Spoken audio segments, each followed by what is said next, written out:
Assalamualaikum warahmatullahi wabarakatuh. Sahabat mitra tani di mana saja berada, semoga dalam keadaan sehat walafiat tanpa kurang suatu apapun. Nah, untuk video kali ini kita akan membahas terkait yaitu gejala sundep yang disebabkan oleh lalat bibit ya. Untuk lanjut ke pokok pembahasan, sahabat mitra tani jangan lupa bantu subscribe, like, share, dan komen.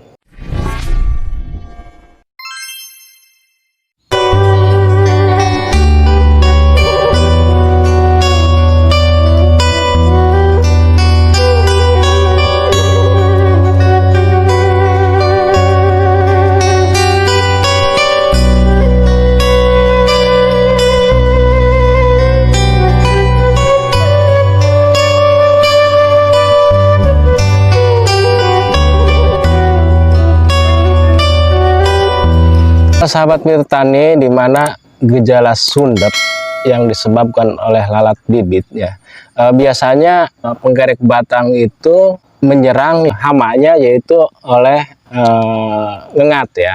Nah, ini berbeda ya. Jadi gejala sundep yang disebabkan oleh lalat bibit, di mana semenjak dari persemaian sampai masa vegetatif ya, jadi utama yang terkena dampak gejala serangan itu mereka menyukai aliran di hamparan petakan tersebut yang tergenang airnya ya. Jadi menyukai usia dari semenjak tanam sampai yaitu 3 minggu ya. Jadi lalat bibit tersebut potensi ya.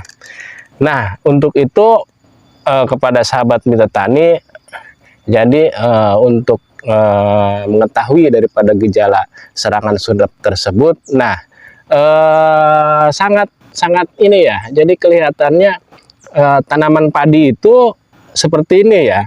Jadi tanaman padi itu kayaknya lunglai. Jadi mereka itu persis seperti penggerek batang yang disebabkan oleh ngengat ya. Yang disebut dengan Sekir Popaga oresea, yaitu yang disebabkan oleh ngengat. Nah, ini gejala serangan sama. Jadi mereka itu bertelur di bagian tepi daun, dan ketika itu larvanya menetas ke bagian batang.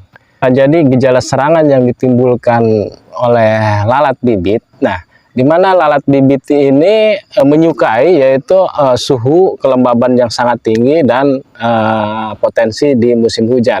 Nah, ketika mulai tanam atau dari persemaian ya, sepertinya kayak kalau istilah bahasa lokalnya yaitu tanah itu kayak kena asam-asaman. Tapi kalau kita cek ya secara detail atau secara rincinya, jadi gejala serangan itu mulai dari tepi daun ya, agak warnanya kekuning-kuningan. Nah, mereka itu menempel pada tepi daun atau bertelur ya. Jadi dan menetas, larvanya itu menusuk pada bagian batang dan memakan pada titik tumbuh yaitu pada tanaman padi atau tunas padi. Yaitu persisnya menggulung ya, seperti kayak daun bawang. Kita cek atau lihat dulu apakah itu kena atau tanahnya masih asam atau kata istilah lokalnya ya. Jadi kita identiknya seperti itu ya. Jadi kayaknya nggak mau tumbuh atau kena penyakit, padahal ini bukan penyakit tapi oleh hama yang disebut dengan lalat bibit. Nah, untuk itu jadi kita jangan terburu-buru menyimpulkan, kita cek dulu ya ke lokasi. Kalau itu kena asam-asaman atau persisnya seperti kena unsur tanahnya masih asam gitu ya. Untuk itu sahabat mitra tani sebaiknya dicek dulu, karena dikhawatir kita itu salah daripada pengaplikasian racun atau kurangnya pun. Sebetulnya ya itu lalat bibit itu senang ya, sama setiap hama juga senangnya kepada yaitu pengaplikasian nitrogen yang berlebihan. Jadi sahabat mitra tani, serangan awal lalat bibit itu sendiri dimulai saat serangga dewasa atau imago. Betina yang memiliki panjang 2,5 sampai 4,5 mm meletakkan telurnya secara tunggal ya di bawah permukaan daun atau pada batang padi yang ada di dekatnya permukaan tanah. Jumlah kisaran telur tersebut yaitu di antara 7 sampai 22 butir yaitu per induk ya. Bahkan bisa mencapai hingga 70 butir telur ya. Itu berwarna keputih-putihan.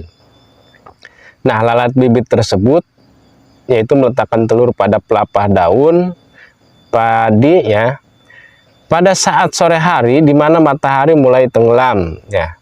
Kemudian telur menetas setelah 2 hari dan larva merusak titik tumbuh. Pengendalian diutamakan pada penanaman varietas yang tahan larva yang menetas pada daun termuda atau hipokotil. Larva yang dapat hidup pada kondisi dengan kelembaban tinggi menyerang pada fase yaitu vegetatif ya.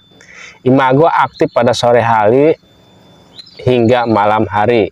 Setelah menetas, larva lalat bibit yang berwarna kuning kehijau-hijauan yang tembus cahaya berada di bagian tengah daun yang masih menggulung. Larva bergerak di bagian tengah tanaman merusak jaringan bagian dalam sampai titik tumbuh daun. Larva akan segera melubangi batang padi dan membuat semacam terowongan hingga ke dasar batang atau titik tumbuh tanaman. Tahapan pengendalian ya sahabat mitra di mana semenjak dari lahan persemaian ya harus dikontrol pengairannya ya dikarenakan tetap ya pengairan di lahan persemaian itu membutuhkan air, tapi kasih jeda misalkan 2 hari dikeringkan, kita langsung diairi lagi airnya supaya jangan terlalu tergenang ya, jadi terlalu diam gitu. Jadi harus 2 hari sekali harus dikontrol, karena apa, kalau sudah kelihatan yaitu jenis yaitu lalat bibit ya. Untuk pengendalian berikutnya ya sahabat petani yaitu menggunakan varietas yaitu tahan jenis varietas yaitu tahan hama lalat bibit. Nah sebetulnya ya jadi sekarang yaitu menghadapi musim kemarau, tapi lalat bibit itu banyak ya serangan yang terjadi pada lahan petakan di hamparan kita ya. Dikarenakan walaupun bukan musim hujan, tapi ini sekarang itu suhu kelembabannya yang sangat tinggi sehingga potensi untuk perkembangbiakan lalat bibit pada tanaman lahan padi sangat berpotensi untuk berkembang biak gitu, maksudnya ya. Jadi sahabat mitra tani untuk pengendalian berikutnya yaitu bisa menggunakan lampu light trap ya pada malam hari, karena kan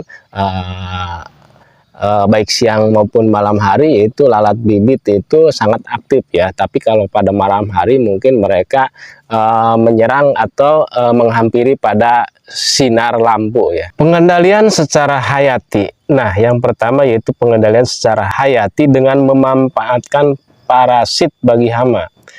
Semisal memanfaatkan agen hayati yang berupa parasitoid ya, yaitu Trichogramma sp. Saat ini agen hayati itu sudah disiapkan dalam bilah yang berisi kumpulan telur Trichogramma ya sp. Yang kedua yaitu selain Trichogramma sp ada juga Ophius sp dan Tetracitius sp yang mampu memerasit larva, sedangkan Clubiona ya Japanicola bisa menjadi predator bagi imago lalat bibit. Ya itulah sahabat mitra tani, video kali ini semoga bermanfaat. Jangan lupa bantu subscribe, like, dan komen. Wabillahi taufiq wal hidayah. Wassalamualaikum warahmatullahi wabarakatuh.